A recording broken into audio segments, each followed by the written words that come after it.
Hey everyone, स्वागत है आपका यूनिक फैक्ट्स में। गाइस, हमारा वर्ल्ड यूनिक चीज़ों से घिरा हुआ है। कुछ चीज़ें इतनी ज़्यादा यूनिक हैं जिन्हें हम समझ नहीं पाते हैं, बस कंफ्यूज हो जाते हैं और सोचने लगते हैं क्या ऐसा रियल में भी होता है। गाइस, आज का हमारा टॉपिक कुछ ऐसा ही है। हु इज़ ड्रैकुला, रियल और फेक? दोस्तों, हम सभी बचपन से ड्रैकुला को मूवीज़, टीवी शोज़ और कॉमिक्स में देखते आ रहे हैं। ये 21 सेंचुरी के मोस्ट पॉपुलर कैरेक्टर में से एक है। दोस्तों, आपके दिमाग में एक क्वेश्चन ज़रूर आता होगा, क्या ड्रैकुला नाम का कोई शख्स था? क्या वो सच में खून पीता था? दोस्तों, आज की वीडियो में आपको बताऊंगा कौन था ड्रैकुला और वो कहाँ का था और क्या थी उसकी रियल स्टोरी और भी कुछ अननोन फैक्ट्स। वीडियो को देखते रहिए, वीडियो होने वाली बहुत इंटरेस्टिंग। Start now.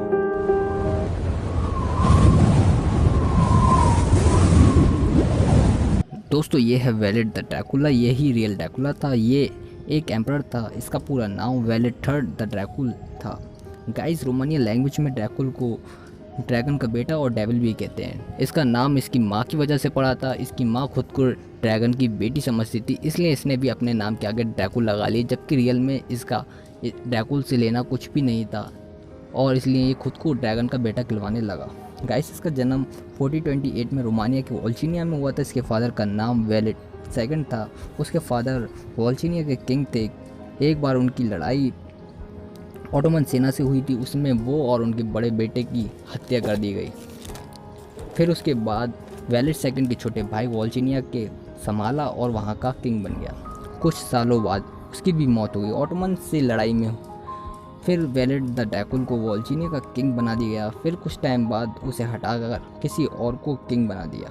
फिर 8 ईयर्स बाद वैलेड वोल्चिनिया का किंग बन गया, बट इस बार किंग बना उसने लोगों को जान से मारना शुरू कर दिया। वो लोगों का खून पीने लगा और उन पर जुल्म करने लगा। वो लोगों को महल में दावत के लिए बुलाता और उन्हें पेट भरकर खाना खिलाता। फिर उन्हें मारता और उनकी पीठ से नुकीले बाँस उनकी सीने से निकाल देता था और उसने एक लाशों का जंगल भी बना रखा था जहाँ हज़ारों लाशें पेड़ पर लटकी रहती थीं। सोचिए दोस्तों, वो व्यू कितना डेंजरस होगा। इससे पता चलता है कि वैलेड कितना खतरनाक था। और आपको दोस्तों एक और फैक्ट बताना चाहता हूँ एक शॉर्ट स्टोरी के द्वारा। एक बार वैलेड खून में ब्रेड लगाकर खा रहा था। इतने में उसके मंत्री को बदबू आने लगी। उसने कहा, मुझे बदबू आ रही है। वैलेड को बहुत गुस्सा आ गया और उसने भी उसके साथ वही किया जो वो दूसरों के साथ करता था। वो किसी को माफ़ नहीं करता था। वो बहुत खतरनाक एम्परर था। लोग उससे बहुत ज़्यादा परेशान हुए थे और अपनी जान बचाकर वो चले गए थे ऑटोमन एम्परर सुल्तान मोहम्मद अल फतेह के पास। जब वो उनके पास गए और उन्हें बताया कि ऐसे वैलेड उनके राज्य में क्या कर रहा है, सुल्तान ने जब उनकी पूरी बात सुनी तो सुल्तान ने अपने वजीर से कहा कि तुम 3-4 सिपाहियों को लेकर जाओ और वैलेड से कहना कि सुल्तान ने बुलाया, कुछ बात करनी है। जब सुल्तान के कुछ खास लोग वहाँ गए तब वैलेड ने उन्हें पकड़ लिया और उनके साथ भी वही किया जो वो करता था। जब सुल्तान को ये बात पता चली तो सुल्तान को बहुत गुस्सा आया और उन्होंने फैसला कर लिया कि अब वो वैलेड को ज़िंदा नहीं छोड़ेंगे।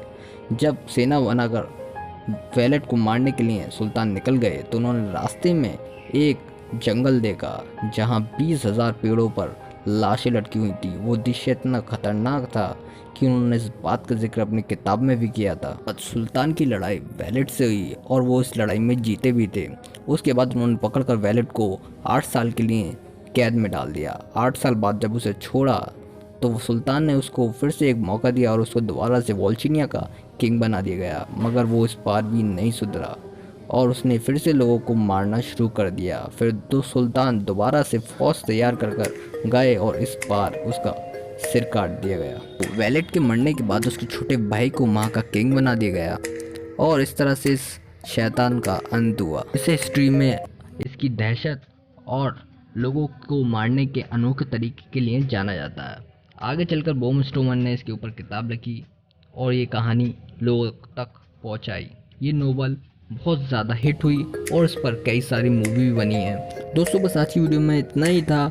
आगे मैं आपके लिए ऐसे इंटरेस्टिंग फैक्ट्स लाता रहूँगा। Thanks for watching guys. और अगर आपको वीडियो पसंद आई तो वीडियो को लाइक कीजिएगा और कमेंट करके बताइएगा आपको कौन सा बेस्ट पार्ट लगा और चैनल को सब्सक्राइब ज़रूर कर दिएगा।